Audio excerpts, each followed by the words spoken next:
I like to produce videos with nature and sacred music, heavenly music, I call it. And I have discovered a secret in broadcasting. It was accidental. God taught it to me, but I didn't learn it on purpose. I worked in the Caribbean for many years in the Caribbean Union. I discovered one thing, that black people generally have more rhythm than other cultures. And so when I moved to the Caribbean, there was rhythm everywhere. I go, whoa, I've never been surrounded by more rhythm. And I was in Lima, Peru, and I told my wife, you know, these people just are born with rhythm. They can't help it. And we were looking at a soccer game. There were a lot of little Spanish boys playing in the street, but there was one little black boy who was playing as the goalkeeper. Now, while everybody else was playing the game, he wasn't. He was dancing in the goal. I said, he was born with that. God gave every culture different gifts, languages, different gifts. And so I learned that to enjoy some of the music and got used to some of the things that were a little too rhythmic for me, a little too loud. I preached in a black church in Boston, and I couldn't even hear the music. The rhythm was too strong. I didn't even know what they were singing. The rhythm was so strong, and I go, I'm out of my comfort zone here. I don't know about this. It was just that I grew up with. But the Adventist pastor told me, you'll be finished singing soon. 11:30, 12 o'clock came by. They'll be finished soon. 12:30, we're not done yet. We're almost there. 1 o'clock, it's time to preach. He said, just preach, brother, preach. So I preached from 1 o'clock until 2:30 because he told me to preach. And when I got done preaching, the secretary of the North American division happened to be there, and he got up and he said, I have something to say. After that sermon, this division will never be the same again. And he preached for another 45 minutes. Nobody moved. It was 3 o'clock before we finally broke to eat lunch. You wouldn't do that in some cultures. Some people would walk out. And I am told that in China they come and they stay all day and they worship. When they come, they come. We're going to find so many beautiful things in heaven, but we can enjoy them here on earth. And that is to love and respect everything that God has created. And so when I started broadcasting music, I learned one thing. Not everything of every culture was invented in heaven. In every culture, we have things that we need to correct. In every culture, we have things to pull more in line with the way that heaven does it. I'm sure when we're dead in church, that's not how heaven worships. And I'm sure when you can't even hear the music, the rhythm is so hard, probably that's not how heaven does it. We all have to come closer and closer to the ideal of reflecting God's image. Now, I have learned that certain types of music, which I call heavenly music, what I imagine the angels sing, like what kind of music we just heard today, the special music we received, I consider that heavenly music. And if you combine heavenly music, the piano, the violin, the organ, all the instruments in the world, there's instruments in Asia that I've never even seen, bamboos, you shake bamboos, and in Indonesia they have these little things. If you put all of that beautiful instrumentation together in a way that honors God, it heals the mind. And I discovered this, and I started restricting what we broadcast to heavenly music. Now, I was in Australia, and I preached. I'm going to be there again in November. I'm going to be speaking across the east coast, and then in New Zealand, and then in Fiji, and some of the islands. But I discovered there that a lady heard me speak on this, and she was praying, and she said, Lord, please, I want to know what heavenly music is like. I have never heard it. How do the angels sing? Well, I haven't heard it either. I'm looking forward to it, but she wanted to hear it now. Maybe if we ask the Lord, he would give us, ask and it shall be given. So she prayed for this for several weeks, and one day she was hanging her clothes outside, and suddenly there was this absolutely heavenly music coming in from inside her house. The TV wasn't on. She didn't leave the radio on. So she went back into the house, to see what was happening. And when she went inside the house, there were two angels inside. They had their wings folded, their hands were folded, and they had their heads bowed. And she knew they were worshiping, and they were listening to heavenly music. And just hold it. And so she knelt beside them. And she told me, Uncle David, I knelt there for 2 hours as the music just filled my heart, my house, my mind. After 2 hours, the angels were still sitting there. And I said, how tall were the angels? Well, now that you ask me, I said, they were about 20 feet tall. They went right up to the roof of my house. But I didn't feel it like they were. They were kind of like the house got bigger when they were there. But they were there, and they were that tall. And she said, I closed my eyes, but I could see the angels right through my eyelids. I could see them at all times, even with my eyes closed. After 2 hours, she finally said, Lord, I need to finish hanging my clothes. Can I be released? And the music faded. The angels disappeared, and the music stopped. And at that point, she was able to stand up and go back to that. She said, now, Uncle David, I know what heavenly music is like, and it doesn't sound like the world. And she was very, very happy for that blessing that God had given her. And she was very happy that that God had given her that special gift. Today we're going to talk about some practical aspects. And that's one of the practical things is music, worship. You know, today the devil is trying to destroy true worship. That's why there's so much tension. Tension about music, tension about this, tension about that. God only accepts perfection.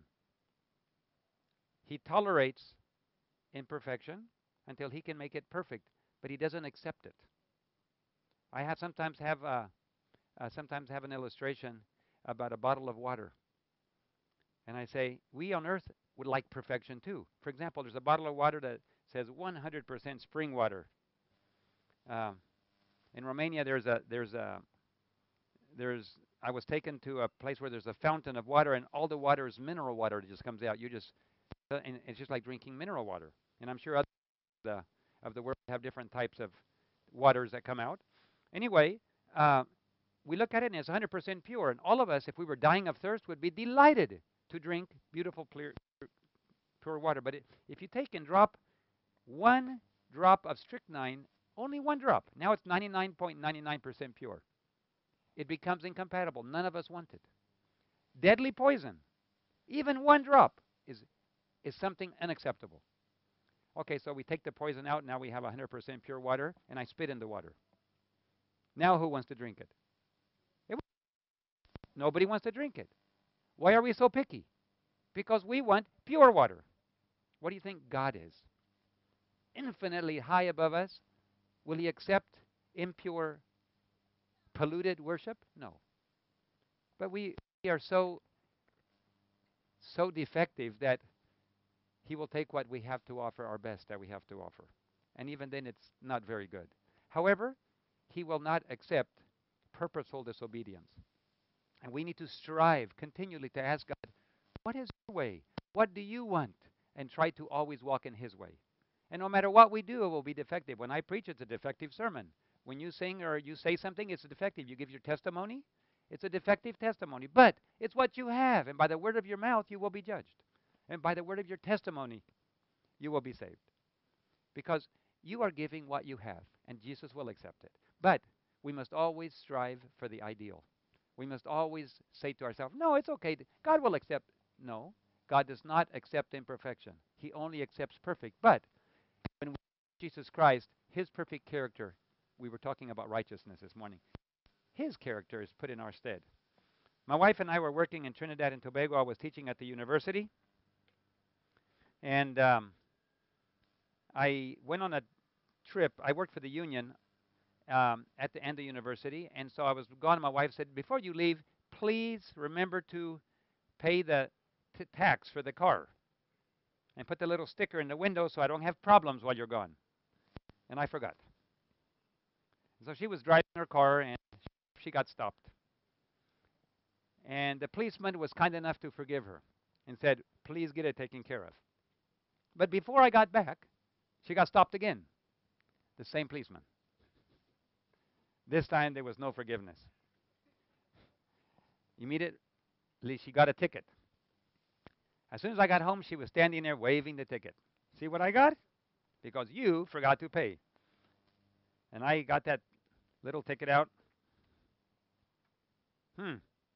Look, it says I can pay in 2 weeks. There's a date right there. Well, you better not forget. No, I'll pay it. Almost 2 weeks were up. Don't forget to pay your ticket. I said, I'll go pay it today. I better not. I'll pass the date. So I went over to the courthouse, and I said, I'm here to pay the ticket. But this has been 2 weeks. Well, it says here, it has a date. No, sir, read the fine print. It says if you don't pay within 3 days, you go to court on that date. So there's no way to pay. No, sir. Your wife needs to come to court. I had to go back home and say, sorry, honey. Sweetie pie is what I call her. I'm sorry, but you have to go to court. Because you didn't pay it? Yes. I've never been to court. I know, and now in a foreign country. Now you're really in trouble. And it's my fault. Anyway, we went there. She was the only white lady, blonde, tiny.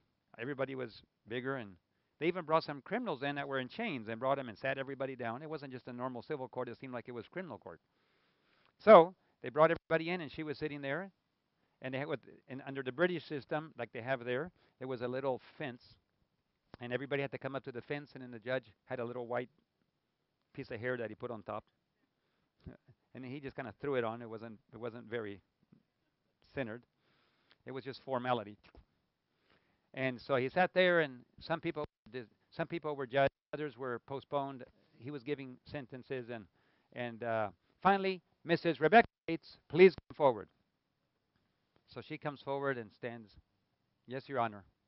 Mrs. Rebecca Gates, we have here a ticket that has been issued in your name. Yes, Your Honor. You are charged with the following.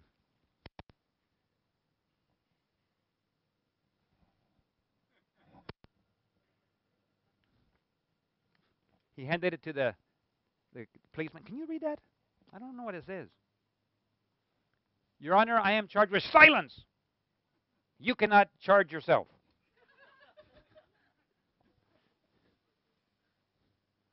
After looking around, looking for the policeman who wrote the ticket, he wasn't there that day. Mrs. Gates, we cannot read this ticket. We don't know what you're charged with. And you're not allowed to say anything. So therefore, we dismiss the case. You can go home. She said, Your Honor, where do I pay the ticket? You don't pay anything, ma'am. You are free of all charges. Go home. And at that moment, I understood much more clearly what happens in the heavenly court. Satan accuses God's people. He accuses the brethren as well as he accuses God too. But God looks at the charges and he says, I can't read it. It is covered with Christ's blood. If it is covered. Otherwise, if it's not covered by Christ's blood, you are charged with what you're charged, your sins. But if you accept Jesus Christ, his blood covers it, and it's impossible to read because it's already been paid for. And I understood much better to be guilty and yet completely forgiven and not charged with anything. That's the practical side of how God works. But then he says to you and I, go thou and do likewise. Share the good news with somebody else. And that's what we were talking about in Sabbath school. And today we're going to talk about Matthew 25. This is a very practical.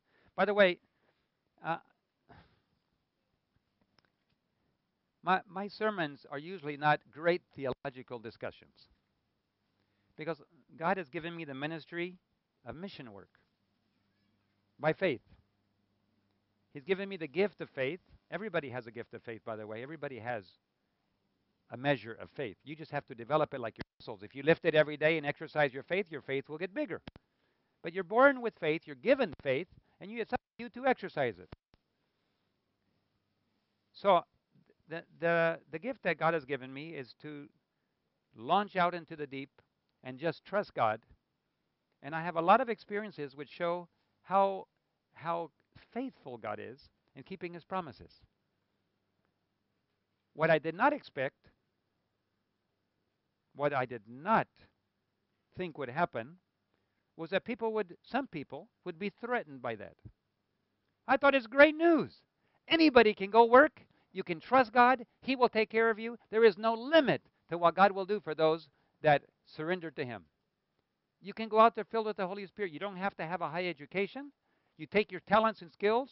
If you can develop those talents and skills, even better. But you take what God has given you, go out to use them.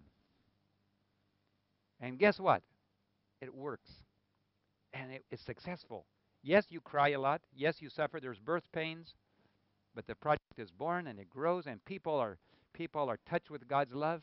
They accept His love. They come and develop personal relationships with Him. They become workers for Him too. I thought this is good news. But I did not realize how threatening that is to some people. Because some people would want to tell you, yes, you can go, and no, you can't go. I wasn't aware of that. But the control of other people is a big problem we have among God's people. If you start reading in the spirit of prophecy, if you start even reading in the Bible about the disciples, they wanted to control. And Jesus said, no, if they're not against us, they're with us. Leave them alone. Jesus gave people freedom to follow Him. And we are to give people freedom today and to encourage. When somebody comes to me, Uncle David, what should I do? I said, I'm not going to tell you what to do. Only God can do that. I'm going to share some principles with you so that you can evaluate what God wants you to do. And those principles I learned through many years will help you to determine God's will for your life. But it's not for me to tell you what to do, because then you lean on what I'm telling you, and I could make a mistake, but God will never make a mistake. So my job is to share principles. And today we're going to learn from Matthew 25 a few principles. Matthew 25 has 3 parables. And by the way, they're related. We take them as separate parables, but one leads into the other, which leads into the other. Okay? Nothing that Jesus did was an accident. And so we have 3 parables. The first one, Matthew 25, then the kingdom of heaven shall be likened unto 10 virgins which took their lamps and went forth to meet the bridegroom. 5 of them were wise, and 5 were foolish. And they that were foolish took their lamps and took no oil with them, but they that were wise took oil in their vessels with their lamps. And while the bridegroom tarried, they all slumbered and slept. I always believed that we're talking about the entire church. But I've come to the conclusion that it doesn't represent the entire church. It represents the majority. Because look what follows. While they're slumbering and sleeping,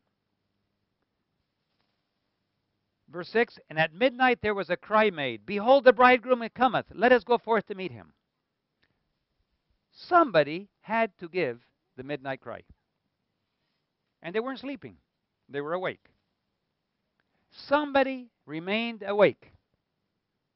So when the bridegroom gave evidence that he was coming, immediately they went out and told the others who were sleeping, wake up, the bridegroom is coming, let us go forth to meet him. The problem is, when it is very evident that Jesus is coming, it's evident. There is no way to get around it. The evidence is there. We are living, and the evidence is clear and building that Jesus' coming is very soon.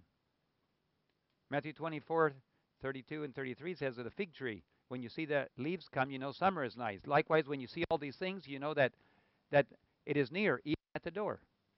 We can know right now that Jesus' coming is very, very near. In fact, 1 Thessalonians 5, verses 1 through 4, tells you that he will come as a thief in the night. But verse 4 says, but ye, brethren, are not of darkness, that that day should overtake you as a thief. In other words, only those that are in darkness will be surprised. God's children are not to be surprised by the second coming. But if you're sleeping, you can't even see what is happening. And today, the majority of the church is sleeping. Today, the majority are thinking everything is normal. And we're right at the verge of eternity. We are ready to step across the border into eternity. But once it becomes evident that Jesus is coming, the sad part of this parable is that there's no time to get oil in your lamps. You have to have oil in your lamps before the cry goes out. Once you hear, Jesus is coming, let us go forth to meet him, you can no longer get ready. That happens now. So you can see how tempting it is to sleep at the very moment when you should be getting oil. So, part of the church was ready, part was not. We're told by the Spirit of Prophecy that in Ellen G. White's time, when she wrote it, the words, that not even 1 in 20 was ready. How would it be today? Today, we have more worldliness in the church even than 115 years ago. Today, we have television, videos, movies. We have clothing, food. We have worship styles. We actually aggressively pursue worldly methods to do worship in many places. And so the food, the lifestyles, the clothing, the worship, how we read our Bible, how we stand up for truth, how we do missionary work.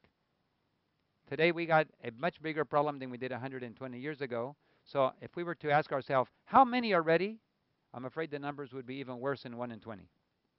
But the good news is, even if only 1 in 100 is ready, that's all God needs to finish the work. God doesn't need a large group of people. There's a famous anthropologist by the name of Margaret Mead. If you ever studied sociology or psychology, which most of us have at some point, you would have come across the name of Margaret Mead. And she said something interesting. She said,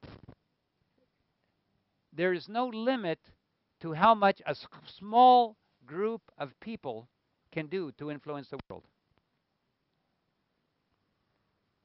She said, in fact, only small groups of people have ever impacted the world. Large groups of people, they don't do anything. It takes a small group of people to change the world. Large groups of people don't change the world. Think of it a little bit. There is no limit to the usefulness of one who, by putting self aside, makes room for the working of the Holy Spirit upon his heart and lives a life wholly consecrated to God. There's no limit. When you place yourself in God's hands, one person can change the world. 12 people changed the world. Jesus came and turned everything upside down. He came right into the enemy territory, took the heat, and declared war on the enemy, and he won the war. The Lamb wins. And it's through his blood that the rest of the world is able to conquer, and through his power, the Holy Spirit. So we have a sleeping church, but not everybody sleeps. And the dangerous part about sleeping is, at the very moment that you need to be working for God and putting oil in your lamp, developing a trust relationship with God, the very moment is now, before the final crisis. If you are waiting for the final crisis in order to say, then I will get ready, please know it is too late. That the final crisis happens only at the final exam. You cannot study for the final exam the day of the exam. The studying has to be done before. And so we have at that this clear parable is, wake up and get ready. Please do not wait until the final crisis, because somebody is going to, when it's time, you will know. Those that are sleeping will wake up. Those that have oil will wake up. Those that have no oil will wake up. And they will know the bridegroom is coming. The problem is, the bridegroom will say, I never knew you. You didn't have a daily relationship. I don't know what you were doing, but you weren't in the sense, you don't I don't recognize your voice. I don't know who you are. But in your name, we went to church. In your name, we did miracles. In your name, I just don't know who you are. This is the wonderful news of today, is that it is still time. The door is still open. Aren't you glad? The door is still open. The door of the ark has not been closed. But we are told that the door will close to those that would not enter. But it will remain open for those that have never heard. When the church may no longer enter, those who are outside the church may still come in, because they never heard before. But those who knew the truth and refused to follow it, the door will be closed for them. And that is very, very soon, brothers and sisters. Please, let's make it very clear. The time of probation for God's people is almost finished. If you are going to live the truth, if you're going to come into the door, if you're going to follow the will and become involved, Jesus said, pick up your cross and follow me. If you're going to pick up your cross, pick it up now. Follow. It will take sacrifice. You will be given promises to keep you and hold you. But if you have to hold a rope and you have to hang on to that rope, how long could we hang on to a rope physically today? How many of us are strong enough to stay for 15 minutes hanging on to a rope without letting go? Well, physically we would say, no, Uncle David, I'd have to practice. Exactly. To hang on for an hour. That would be an hour hanging on to a rope? What if you had to hang on for an hour? You really need to practice, right? I would have to practice. My arms are not strong enough to hang on that long. However, if we knew that we have to learn to hang on from the rope, then we start practicing. You can't wait until it's time to hang on to the rope to begin. You can't develop muscles in 24 hours before. That's what God is doing in His mercy. He's telling us, today is a day of salvation. Now is an appointed time. Praise the Lord. That's the first parable. The first parable is to awaken us to the fact that we have to get oil in our lamps. Now, not later. Not through compromise, through obedience. The second parable is about a man who traveled into a far country. Verse 14. For the kingdom of heaven is as a man traveling into a far country, who called his own servants and delivered them his goods. And to one he gave, you know the story, he gave 5 talents. And to another he gave how many? 2 talents. And to another, 1. How much is a talent? A talent is a lifetime of work. By the way, if you wanted to earn a talent of gold, it would basically be about 40 years of work in those days. So what would that be? In Germany it would be one thing, in Kenya would be another amount, in Bolivia it would be a different amount, but it's a lifetime of work. We're all given one lifetime. That's all we have is one lifetime. All of us only have one lifetime. So whatever the talents are, it's a lifetime of service for God. That's what you're given. But to some, he gave 5 talents. Some people leverage their influence and do more than one lifetime of work. Some people have that. Some people have talents, skills, speaking, resources, opportunities. Others don't have those opportunities. We live in a country that has plenty of opportunities. And we are held responsible for more talents. So, some he gave 5, 2, and 1. And then he went on a long journey. Verse 19, after a long time the Lord of those servants cometh and reckoneth with them. And so he received 5 talents. He that received 5 talents came and brought another 5 talents, saying, Lord, you gave me 5. Behold, I give you back another 5. And what did his master say? The words we all long to hear. His Lord said unto him, well done, thou good and faithful servant.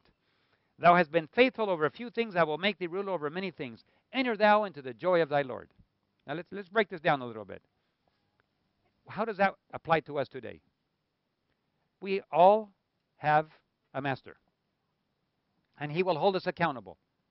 There are people in the world today that wish they didn't have anybody to be accountable for. They believe there is no God. They insist there is no God. Many scientists refuse to believe, with all the evidence, refuse to believe in evidence of intelligent design and that there is a creator. And even if they admit it, they say it is not a God. I mean, you really cannot deny intelligent design today. There is just too much evidence. The DNA requires a very complex programming code just to be able to reproduce itself. Is a big machine that advances and duplicates cells at the speed of a turbine engine. 50,000 revolutions per minute. Bzzz, DNAs are replicating themselves. And if mankind can build a turbine engine, what do you think of a little DNA that replicates itself over and over and over and over and over at the speed of a turbine engine? it is an intelligent design, impossible. And that little DNA makes reptiles and human beings and elephants and fish and flies and bacteria. When Darwin invented the theory of evolution, he said we started from a simple life form called a simple one-cell life form. Now we know there is no such thing as a simple life form. Every single life form is extremely complex. In fact, almost everything that Darwin taught, we don't believe today. Nobody believes it. What we do believe in many places is that there isn't any intelligent design. Because why? If you had an intelligent designer, you would be responsible. You would be held accountable. That's the problem.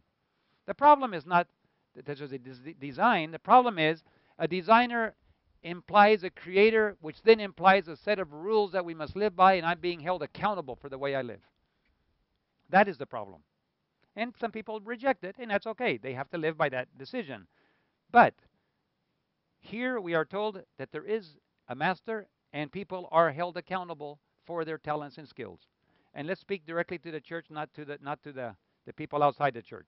To those that are believers, you will be held accountable for your talents, skills, money, time, influence. I'm sorry. It is unescapable in Scripture. You will be held accountable. And what does God want? Does God want money? Is God looking for your money? Money to God? Well, He owns all the gold and the silver. Come on. Haggai 2:8. All the silver and all the gold is mine, saith the Lord of hosts. God doesn't need money. There's no economic crisis in heaven, by the way. God speaks and the universe exists. He can create a sun. He can create a planet of gold. And what's gold? They use it for pavement in heaven. Transparent gold. We don't even have that on earth. That's what they use, transparent gold. Pearl. Gates made out of pearl. We can't even create an oyster that big. We don't even know how to do that. So God does not need money. What are we talking about here? Money? No, we're not talking about money. We're talking about souls. The question will be asked you, what did you do to bring in souls? You know, the only thing God really loves so much is souls. That's what He cares. The bottom line is people. He loves people so much. God so loved the world that He gave His only begotten Son, that whosoever believeth in Him should not perish but have everlasting life. It's people, people, people, people. That is the most valuable asset God has. Not a rock, not a mineral, not a piece of paper. People. That's what He wants. He wants to replicate His character, and He wants to save as many as possible from His prison house of death.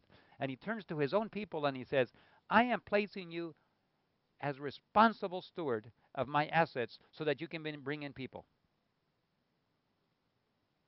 And the first one doubled the amount and was welcomed as being faithful with joy by his master. The second one also did the same thing, 2 talents. He brought in 2 more. Well done, thou good and faithful servant. Enter thou into the joy of thy Lord. The third one that received 1 talent. Verse 24, then he that which received 1 talent came and said to the Lord, I knew that you were a hard man, reaping where thou hast not sown, and gathering where you have not strawed. And I was afraid, and I went and hid my talent in the earth. There, you can have what is yours. And he gave him back 100%. He didn't steal it. Sometimes we think that because we give account in world, it's called GAAP in English, Generally Accepted Accounting Standards. That's what public accountants work by. Generally accepted accounting standards. What does that mean? That means every penny must be accounted for. That's not what God uses. God does not use generally acceptable accounting standards. God judges us not by what we have, but what we could have done with it. It goes further than GAAP. It is generally accepted opportunity standards. Have you had opportunity? Do you have opportunity freedom in this land? Do you have resources? Well, you say, I have a little bit. Everybody has some. Do you have influence? Yes. Do you have time? Oh, well, I'm so busy, I don't have time. No, don't tell me how busy you are. Everybody has time. You have time to do what you want to do. Everybody has time to do what they want to do. Not everybody. There's exceptions where people, maybe a mother with 5 children has very little time and no husband. Her time is reduced compared to some other people. But even she has time to use her influence to raise her children for Christ. So we all have time, influence, talents, skills, some money, freedom, and you are to take whatever God has given you, be it 1 talent or be it 5 talents, and you are to use it to reach other people for God. That's the bottom line to the judgment. But you say, how do I do that? Before we get to how we do it, the next parable will tell us how to do that.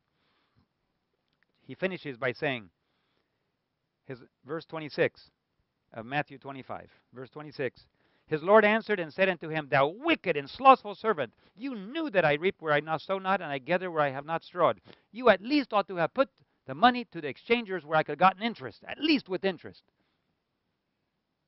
Take therefore the talent from him and give it to him that has 10. For every one that has shall be given, and he shall have abundance. But for him that hath not shall be taken away even that which he has. And cast ye this unprofitable servant into outer darkness, where there will be weeping and gnashing of teeth. There's a day coming when there will be a lot of church members that will be cast into outer darkness. Why? They were unprofitable servants. It's very simple. No, but I was an elder in the church. I was a pastor. I was an administrator. It doesn't matter.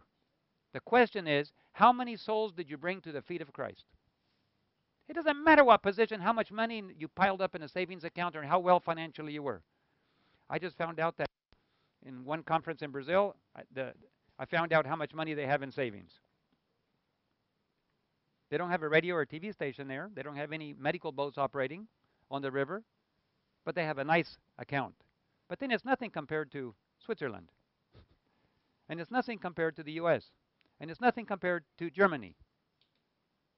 We're more accountable than they are. Countries that have resources, they're accountable their accountability is much greater than those who don't have resources. And you know what? I would dare say that in Kenya, their resources are not the same as ours. Would you agree with me? The Kenyans are listening. But they have time and resources and influence just like we do.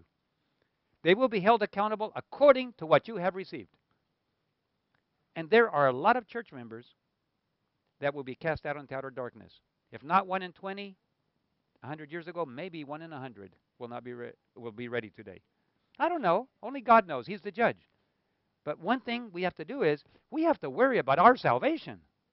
You can't trust your salvation to somebody else. That's why we have these clear teachings from the Bible. God will hold you accountable, and how will he hold you accountable? You have to have oil in your lamp. How do you get oil in your lamp? How do you get prepared? You do that by managing resources. And how should I manage my resources? What should I do with my money and my time? There we have the third parable. Let's look at that third parable. It's not complicated. It's not, we call it rocket science. You don't have to be a nuclear physicist to be able to figure out how to do that. It's very simple. And here it is.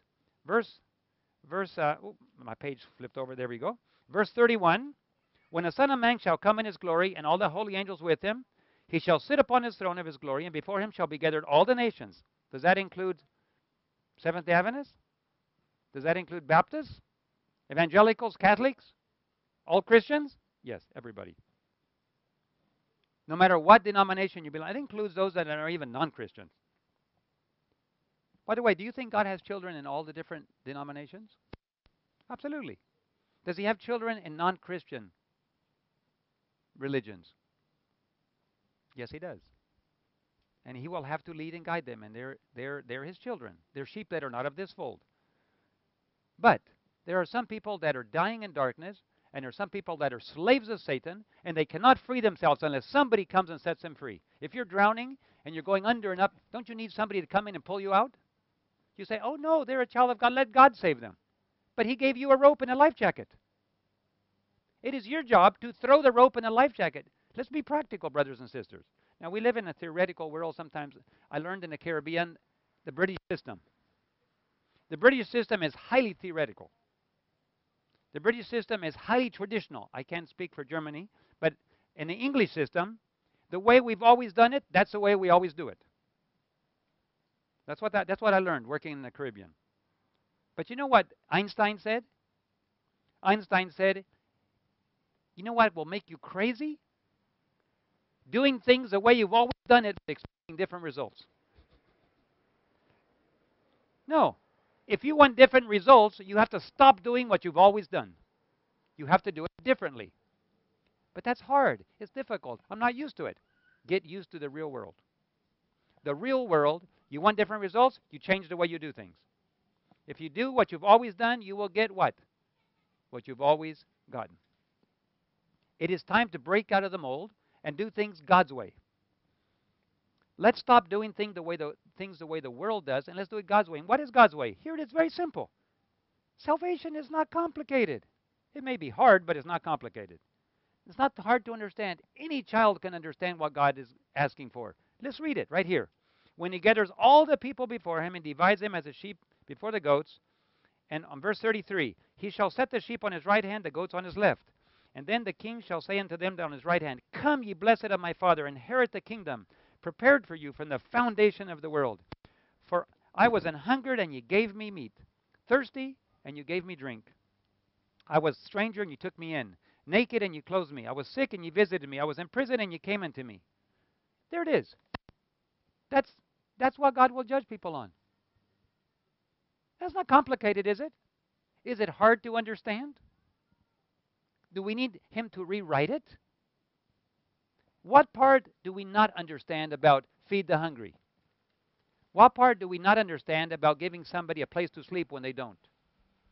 What part do we not understand about visiting the prisoners and the orphans and the widows? What do we not understand? You can explain it away. You can hide it. You can live in your comfortable house. In Bolivia, where I live in a little small house, but my wife designed it. We had to build a house, and so I told my wife, you like to design houses, design it. So we built a little 2-bedroom house, very nicely done, and we have a lot of flowers around the side. I did most of the planting in a grass. It's sandy, so I had to get black soil and plant green grass, and trees and mango trees of all kinds, and other kinds of fruit trees, and different kinds of lemons and citrus, and I just love working outside. It relaxes my mind from the administration of 88 countries. Things run well. But when they have a problem, they call me. And so I'm dealing with problems all day, asking for advice. What do we do here? What do we do that? What do you suggest? And so this is what I deal with all week. Besides opening new programs, I have to be there for those that need advice. So when I work outside, it's so wonderful to see God's ending. I see a first fruit come on a tree. Oh, the tree is putting out fruit. And then God says, now you know how I feel about my people.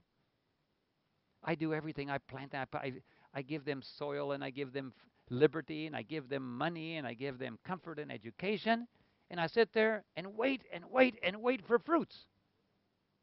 How delightful it is when you prepare a tree and it finally puts out fruits, and you eat the first one. And God said, that's what I'm looking for in my people. I did everything I can for them. I do everything I can for you, but I want fruits. If you don't produce fruit, you know the parable of the fruit tree. Give me one more year. If not, we'll cut it down. At some point, God's going to cut down his own fruit trees. So how can we get oil in our lamp? You manage your resources. What resources? Your money? That's one. Your influence? Your time? Margaret Mead said only a few people can change the world. So why are we waiting for the church to finish it? You do it. We stop depending on institutions. You get involved. And that's what our graduates have been here training for. But graduates that finish the work and launch to the front lines, they still need a team at home. I'm so grateful for my parents and my in-laws. They pray for me. They support me. They encourage me and my wife. And I have other missionaries and their families who are right behind them praying. And every once in a while, just a little bit of money is enough to buy some food. Did you know that in many countries, with $100 a month per person, you can live? That's all it takes. They have a place to stay. They have plenty of work to do. They just need a little food money. What's $100 a month? A little sacrifice can help that.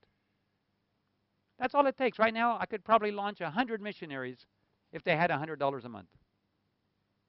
But they're trying to figure out how to get $100 a month. It doesn't take much. If you can't go yourself, send somebody. In your own church, there's young people that wish they could go. Buy them an airline ticket. Tell them, you want to go be a missionary? I'll buy your ticket. And we'll send you $100 a month. I'm going to sponsor. One businessman in the U.S. said, I'm a missionary 24 hours a day. I have missionaries all around the world, and while I'm sleeping, my missionaries are working. Every person needs to get involved in the mission. Because when you get judged by God, it's not judged by what the church did, it's judged by what you did. You are individually held accountable by God for how you got involved in mission. How are you advancing my work? Were you personally involved in helping the plan of salvation? Being a Seventh-day Adventist, being a Baptist, being a Methodist, an evangelical, a Catholic, you will never be saved by your church membership. I want to make that clear. Your church membership will not save you. There is nothing in the Bible that says that. That's a man-made rule. That's a man-made tradition. What will save you? Identification with a mission, a relationship with Christ, obedience to Christ. That will save you. Is that clear? It's hard for us to comprehend that sometimes.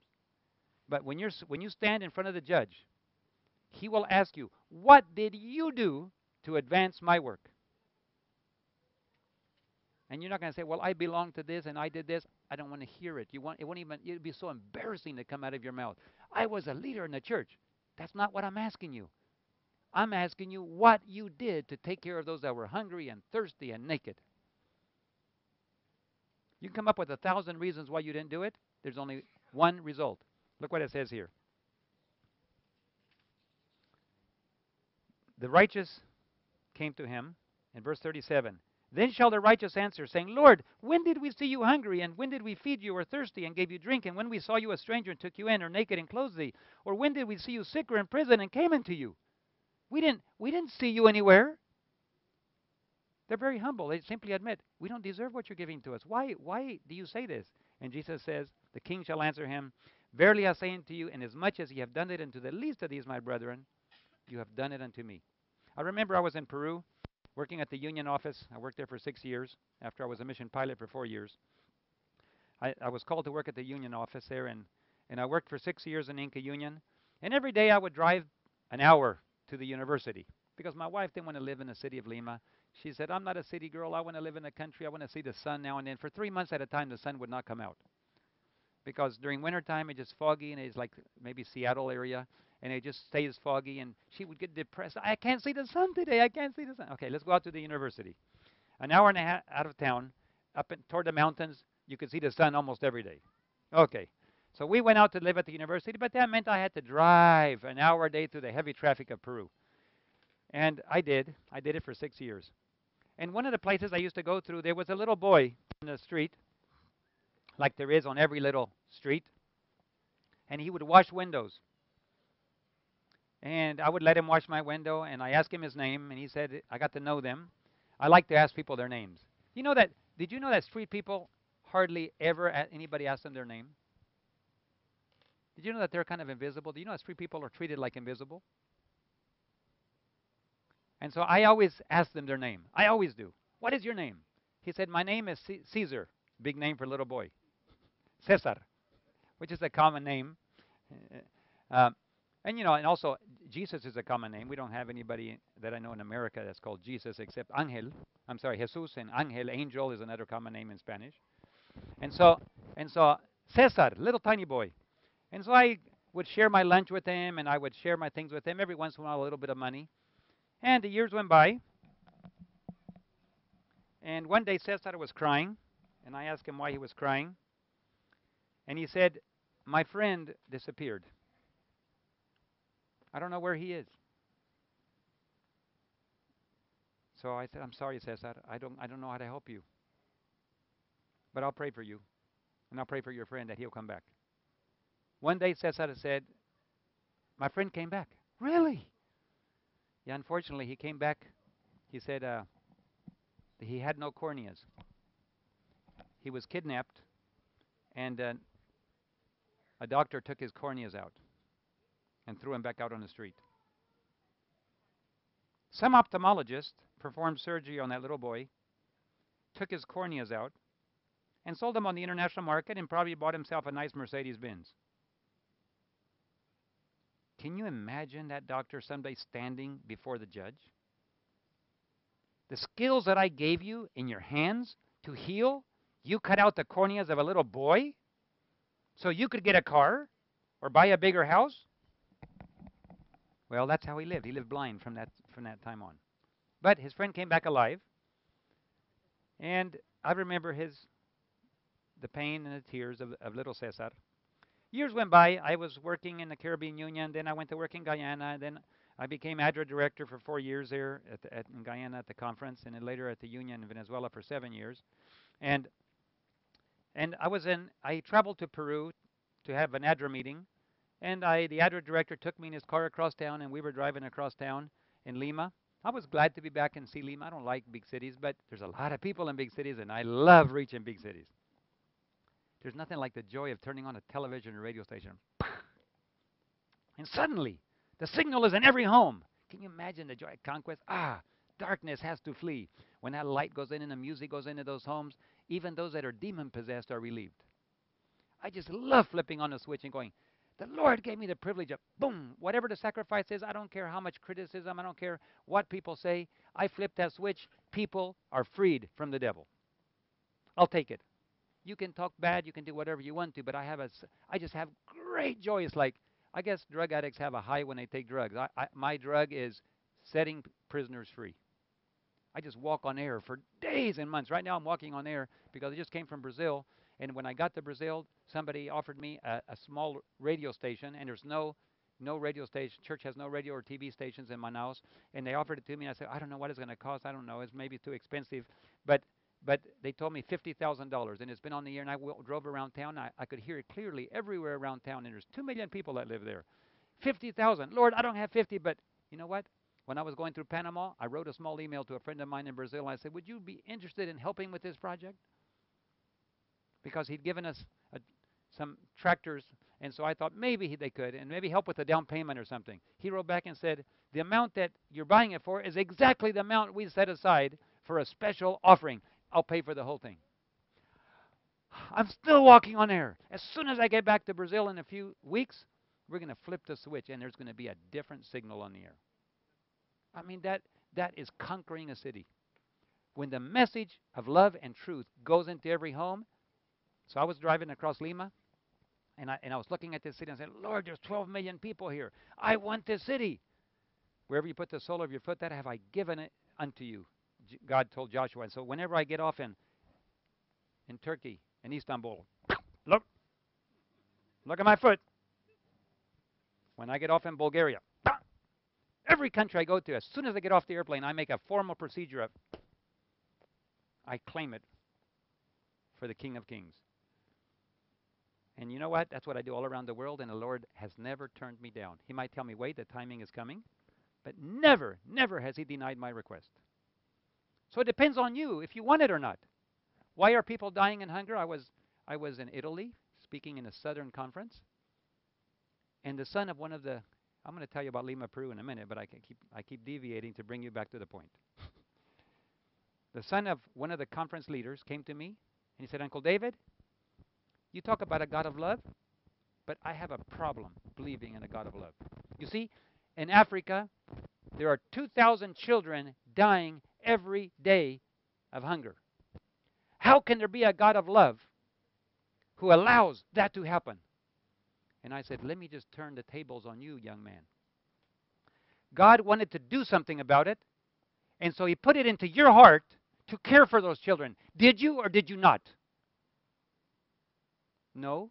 Then it's your fault. Don't blame God. You refused to go and do anything about it. God would have blessed you. He would have given you resources. You could have fed those children, but you didn't go, and don't you dare blame God. He humbled himself. I said, now get up and get down to Africa and start feeding those children, and you'll watch the God of love will bless you and give you resources. You see, sometimes we blame God for things that are right in our hands, because God delegated to his managers the responsibility of finishing the work. And God is asking us to go into all the world and preach the gospel and take care of the sick and feed the hungry. And do we do it? No, we don't do it. And then we blame God. Don't you dare blame God for something that is your fault. Get out of your seat and do something. And if you can't do it, send somebody. Either do it or send somebody. But become involved. So I was in Lima, and I was driving along the street, and we stopped at a red light, and there was a man with one leg there and his crutches, and he wanted to wash the windows. And it's my habit, like I said, to ask them what their name is. So I just turned to him and I said, Sir, what is your name? He stopped and he said, Mr. David, is that you? You know me? Mr. David, I am Caesar. I said, but you're missing a leg. He said, it's rough living on the street. I lost my leg. A car ran over me. We drove on. I just greeted him. But I will never forget, and I'm praying for an opportunity. I want to see Caesar once again. Lord, if you will just give me the chance, it is time for me to, if he's still alive, I want to give him a hug and I want to become involved in his daily life. Not just greet him. But that's what it's all about. It's very simple. The bottom line is, if you are involved in the mission of healing people, you will have oil in your lamp. You will have been using your resources correctly.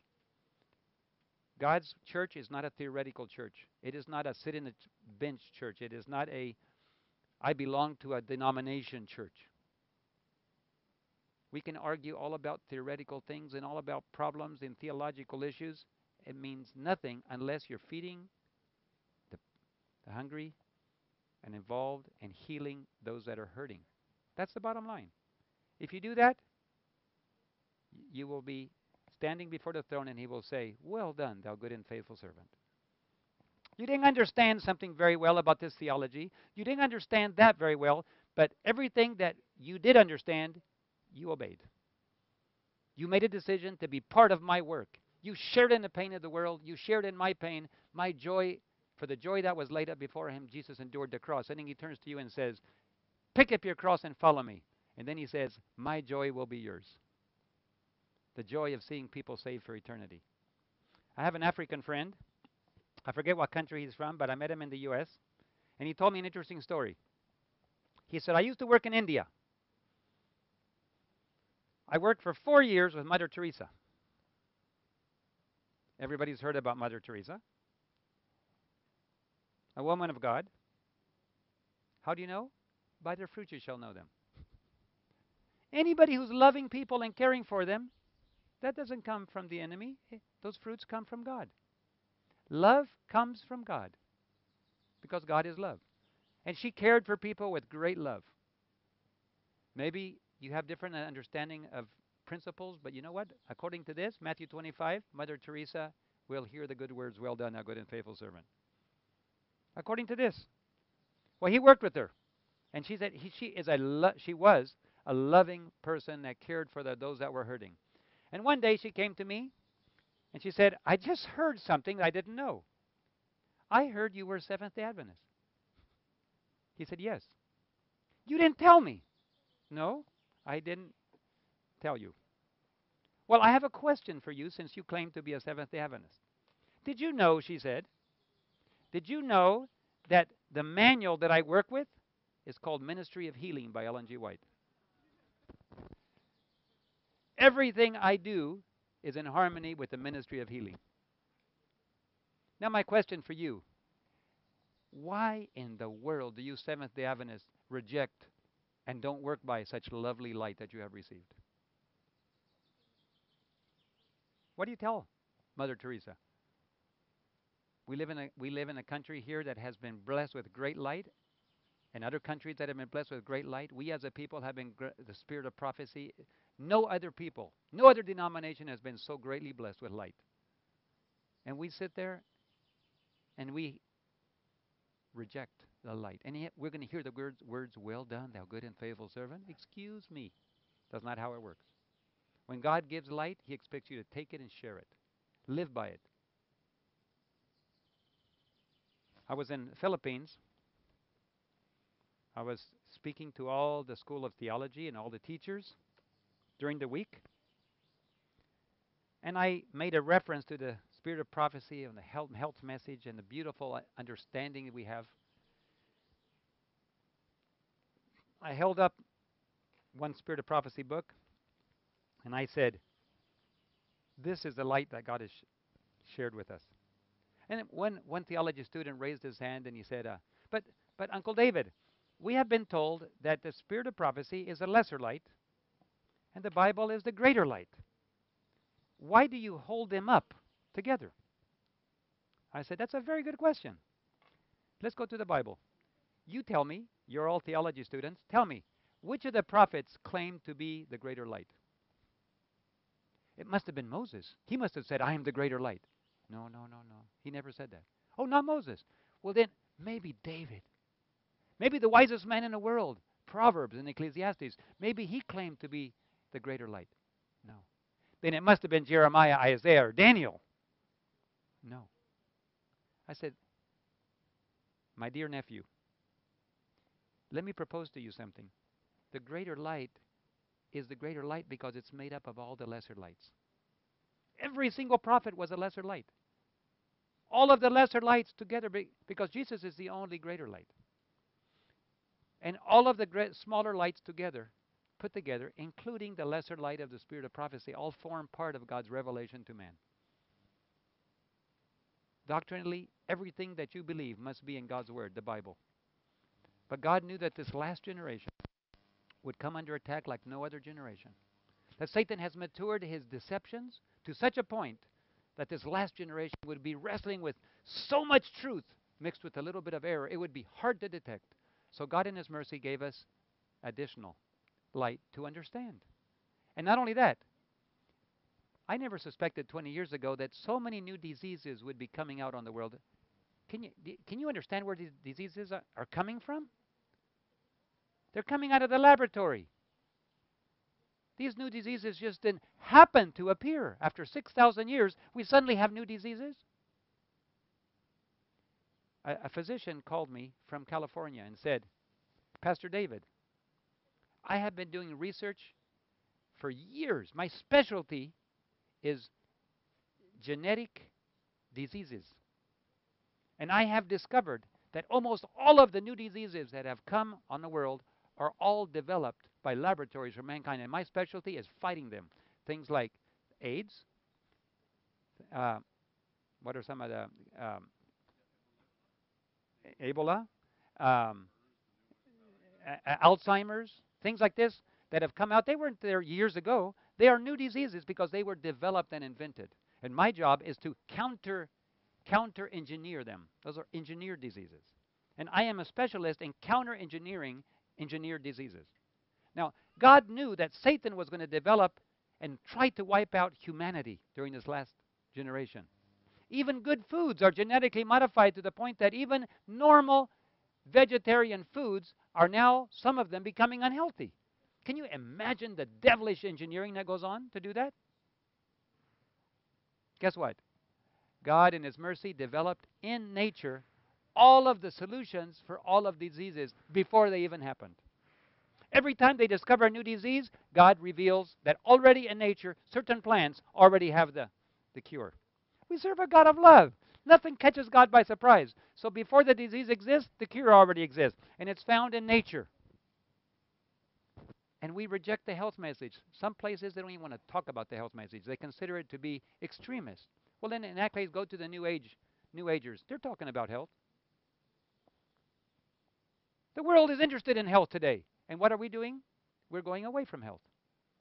We are so stubborn, stiff. We're just like Israel of old, exactly the same way. We get light given to us as a gift, and we reject it. And the world is looking for it. They want answers. We have answers. So, brothers and sisters, God in his love has given us his revealed word. He's given us the spirit of prophecy. The same angel that spoke to Daniel spoke to Ellen G. White. The same Jesus that spoke to John the Baptist talked to Ellen G. White. And God gave us a message. It's not her message. It's God's message. And if you want to be a warrior for God and you want to work for him, start using your skills and talents to care for other people. Get off your seat and get involved in mission. If you do that, all of these arguments and all of these little technical things will lose their importance, and you will spend most of your time figuring out how to get food to those that are hungry.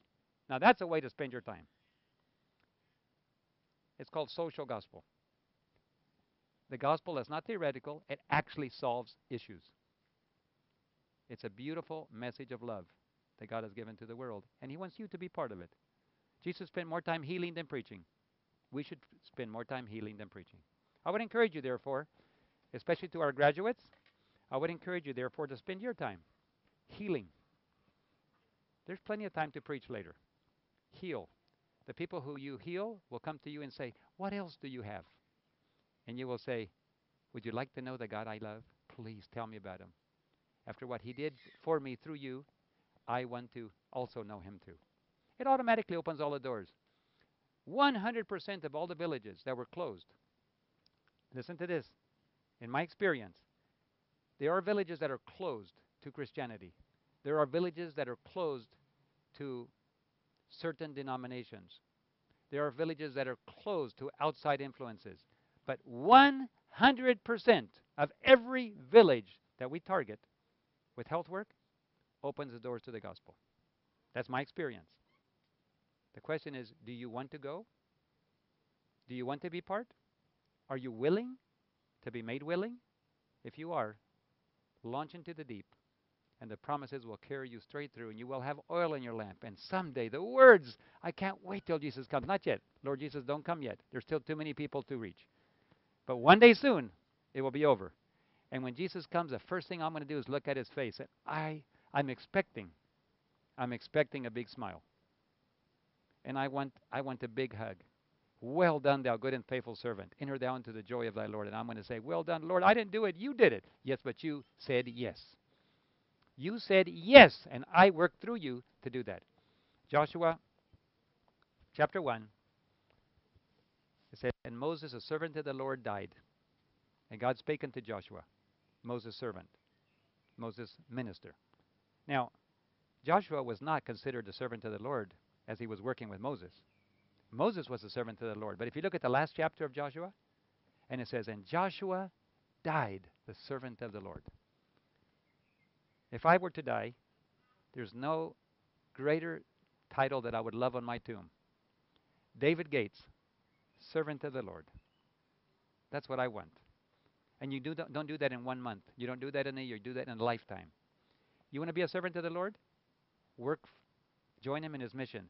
The main thing is to keep the main thing the main thing. Don't get caught up on secondary things. The main thing is to keep the main thing the main thing. And the main thing is the mission. And what is the mission? Caring for dying people. May God bless you. Thank you very much.